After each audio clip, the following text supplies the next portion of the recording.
Good morning everyone, this is Pinki Maheshwari, Sanskrit teacher. आज मैं आपको रुचिरा भाग तृतीय का चैप्टर नंबर 3 डीजी भारतम पढ़ा रही हूँ, जिसका इंग्लिश नेम होता है डिजिटल इंडिया और संस्कृत में कहते हैं इसको डीजी भारतम।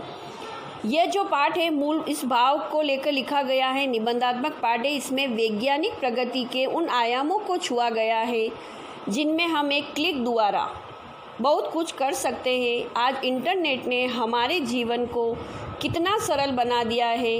हम भौगोलिक दृष्टि से एक दूसरे के अत्यंत निकट आ गए हैं।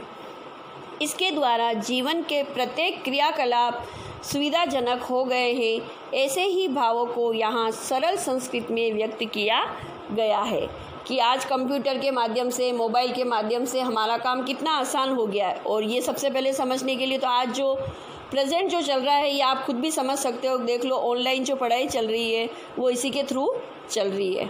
ओके, तो चैप्टर स्टार्ट कर रही हूँ मैं आज। अद्य संपूर्ण विश्वे डिजिटल इंडिया इत्यस्य चर्चा श्रूयते। आज संपूर्ण विश्व में यानी पूरे संसार में डिजिटल इंडिया ऐसी चर्चा सुनाई देती है, सुनी जा रही है। अस्य पदस्य कः भाव इति मनसि जिज्ञासा उत्पद्यते। इस प्रकार था डिजिटल इंडिया का क्या भाव है, इस प्रकार की जानने की इच्छा हमारे मन में उत्पन्न होती है। काल परिवर्तनेन सह, समय के, काल का क्या होता है समय के परिवर्तन के साथ मानवस्य आवश्यकता अपि परिवर्तते, मनुष्य की आवश्यकता भी परिवर्तित होती है। प्राचीन काले ज्ञानस्य आदान प्रदानम मौखिकम अस्ति। प्राचीन काल यानी पुराने समय में जो ज्ञान का आदान प्रदान, आदान का मीन होता है लेना, प्रदान मीन्स देना।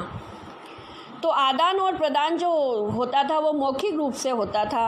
विद्या च श्रुति परंपराया गृहीते स्म। और जो विद्या थी वह भी श्रुति परंपरा के माध्यम से ग्रहण की जाती थी, यानी सुनकर के ग्रहण की जाती थी। अनंतरम, बाद में, तालपत्रोपि, बाद में कुछ समय बाद जो होता है वो तालपत्रों और भोजपत्रों के ऊपर, पत्तों के ऊपर लेखन कार्यम आरब्ध, लिखने का कार्य शुरू हुआ। फिर पत्तों पर लिखा जाने लगा। पहले तो सिर्फ सुनकर ज्ञान ग्रहण किया जाता था, उसके बाद धीरे धीरे क्या हुआ, पत्तों के ऊपर लिखकर लिखने का कार्य शुरू हुआ। परिवर्तनी काले, परिवर्तन काल में यानी समय के बदलने पर कर्गदश, कर्गदश मतलब कागज, लेखनी, पेन अथवा पेंसिल कुछ भी के आविष्कार से सर्वेषां में मनोगतानाम भावानाम, सभी के मन की भावों को कर्गदो ऊपरी, कागज के ऊपर लिखना शुरू हुआ। प्रारब्ध मतलब शुरू हुआ। टंकण यंत्र से आविष्कारेण तु लिखिता सामग्री टंकिता सती बहुकालाय सुरक्षिता अतिष्ठत। अर्थात टाइपराइटर मशीन के आविष्कार से तो लिखी हुई सामग्री टाइप करने पर लंबे समय तक सुरक्षित रहने लगी। पहले टाइपराइटर आ गया, उसके बाद तो उसमें वह जो भी सामग्री होती थी लिखी हुई वह उसमें सुरक्षित रहने लगी। वैज्ञानिक प्रविधे प्रगति यात्रा पुनरपि अग्रे गता। वैज्ञानिक खोजों की प्रगति की यात्रा और भी आगे चली। पुनरपि यानी और भी, फिर भी आगे बढ़ी। अद्य सर्वाणि कार्याणि, आज सभी कार्य संगणकन नामकेन यंत्रेण साधितानि भवन्ति। आज सभी कार्य, संगणक का क्या निकलता है, कंप्यूटर नामक यंत्र से सिद्ध होते हैं, यानी सफल होते हैं। समाचार पत्राणि पुस्तकानि च कंप्यूटर माध्यमेन पठ्यन्ते। समाचार पत्र यानी न्यूज़पेपर हो या किताबें हो, वो सब कंप्यूटर के माध्यम से पठ्यन्ते और लिख्यन्ते, पढ़ी जाती और लिखी जाती है। कर्गदो उद्योगे वृक्षाणाम उपयोगेन वृक्षाः कर्त्यन्ते स्म। कागज उद्योग में वृक्षों का उपयोग होने से वृक्ष काटे जाते थे।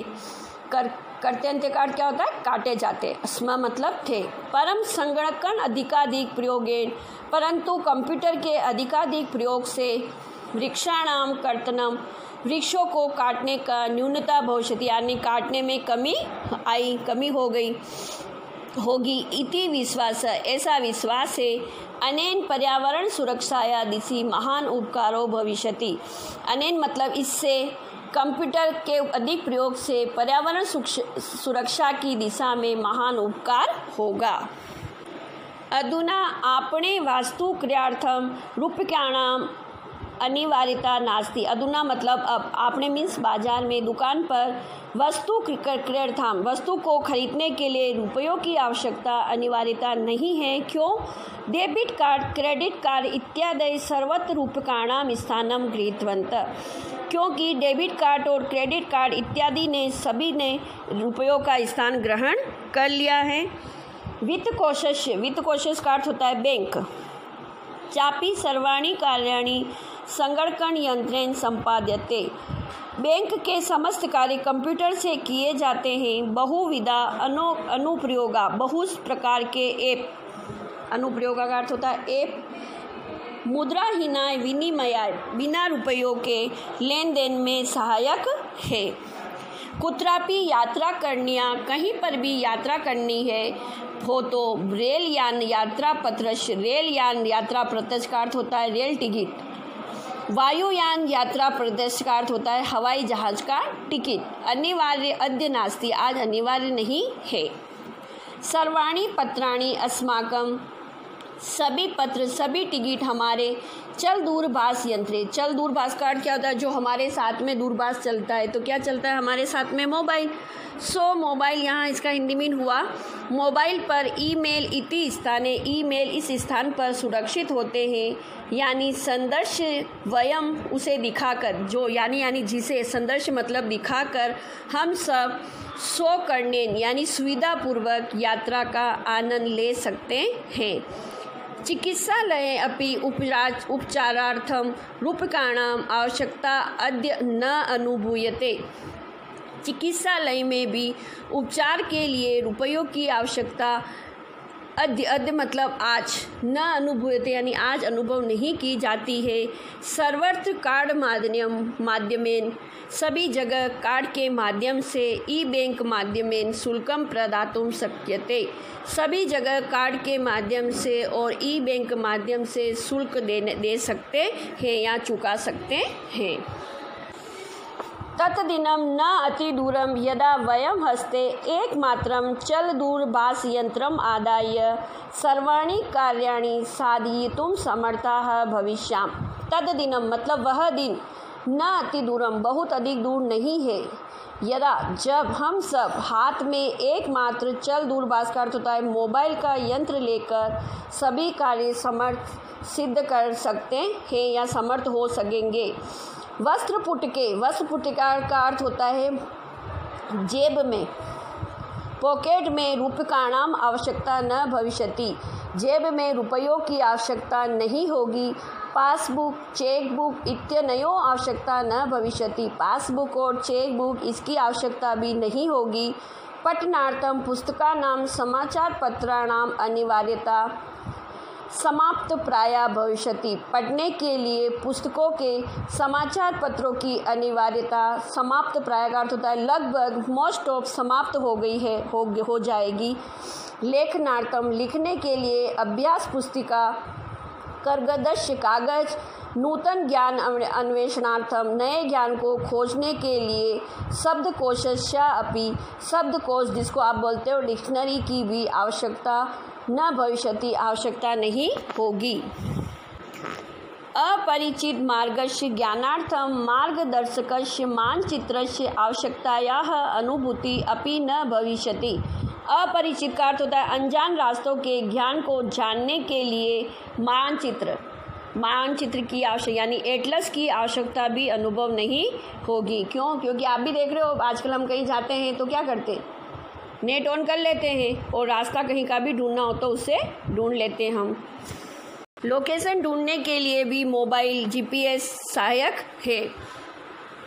एतत् सर्वम एकमेव यंत्रेण कर्तुं शक्यते, यह सब एक ही यंत्र करने में कर सकता है। शाका आदि क्रियार्थम, शाक मतलब सब्जी आदि खरीदने के लिए, फल क्रियार्थम फल खरीदने के लिए, विश्राम गृहेषु कक्षम सुनिश्चितम कर्तुम चिकित्सालय शुल्कम प्रदातुं, विश्राम गृह में कक्ष सुनिश्चित यानी कमरा बुक कराने के लिए, चिकित्सालय में शुल्क देने के लिए, विद्यालय महाविद्यालय चापी शुल्कम प्रदातुं, विद्यालय में या महाविद्यालय यानी कॉलेज में भी शुल्क देने के लिए किम बहु न दानम अपि दातुम, और अधिक क्या दान भी देने के लिए चलदूरभाष यंत्रम एवं मोबाइल यंत्र ही अलम डिजी भारतम, मोबाइल यंत्र ही पर्याप्त है डिजिटल इंडिया के दिशा में। डिजी भारतम इति अस्याम दिशि, डिजिटल इंडिया भारत इस दिशा में। वयम भारतीय द्रुतगता अग्रे सराम, हम सब भारतीय तीव्र गति से, द्रुत गति का क्या होता है, तीव्र गति से अग्रे सराम यानी आगे बढ़ रहे हैं। तो ये चैप्टर अपना कंप्लीट हो गया है। तो आज इसका हिंदी में आप फिर से अच्छे से समझ लेना। Okay, thank you.